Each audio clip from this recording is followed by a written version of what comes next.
నాగపంచమి పండుగ ప్రతి సంవత్సరము శ్రావణ శుక్ల పక్ష పంచమి నాడు జరుపుకుంటారు.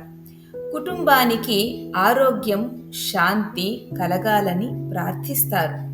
రైతుల దృష్టితో ఇది పంటకు వర్షం, భద్రత కలగాలని కోరుకునే పర్వదినం. ఈ పండుగ ప్రకృతితో స్నేహ సంబంధాన్ని, సంరక్షణను తెలియజేస్తుంది. పెద్దలు పిల్లలకు పాము నుండి భయాన్ని పోగొట్టి భక్తి కలిగే కథలు చెప్తారు. దీని నుండి పిల్లలకు ప్రాణుల పట్ల, ప్రకృతి పట్ల ఆదరణ భావము కలుగుతుంది.